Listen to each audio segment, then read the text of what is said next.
Itong si Rosmar Tan, nag-donate kay Diwata. Yung si Diwata lang, si Diwata. Nag-donate siya ng house and lot, either 1 million or 5 million. Nabasa ko lang po, hindi ko na pinanood. Kasi parang medyo nakanti akong, hindi ko na feel ang totoong tulong niya talagang from her heart.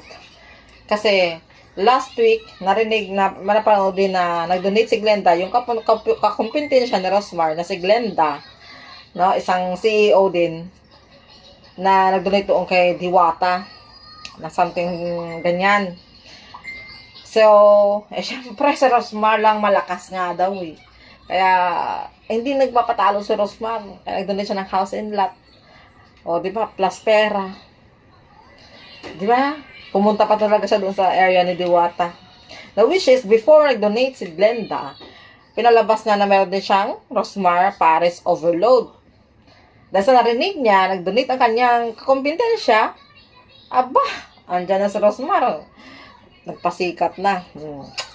Itong hindi ko talaga maintindihan sa mindset ni Rosmar, no? Doon tumutulong nga naman talaga siya, pero yung tulong niya ba, hindi talaga mula sa puso niya. Ang tulong niya ay para pabida-bida.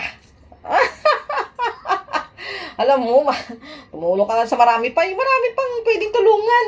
Ba't nagsiksiksikan kayo kay Diwata? No, yes, ando na tayo kahit si Diwata.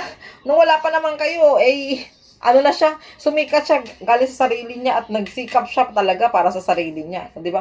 Ngayon, umaapo ng grasya kay Diwata, magtingin naman kayo sa iba. Para talagang maganda din na nakatulong din kayo sa iba. Bakit kayo hindi ka rin mag-try ng tulong sa iba? No? Ay, nako. Hindi ko din mag-gets talagang mindset ng mga tao. Kasi nga, sikat. Siyempre, sila magpapasikat. Makisaw-saw doon kay Diwata. Ganun talaga ang buhay sa social media. Grabe ka, Rosmar. Hindi ka nakakatuwa. Halata ka talaga, girl. Halata ka. Noon, naggustuhan pa sana kita, pero ngayon, halata talaga yung trip mo. Talagang ikaw lang yung ayaw mo magpapatalo. Parang andun talaga yung KSP ka ba?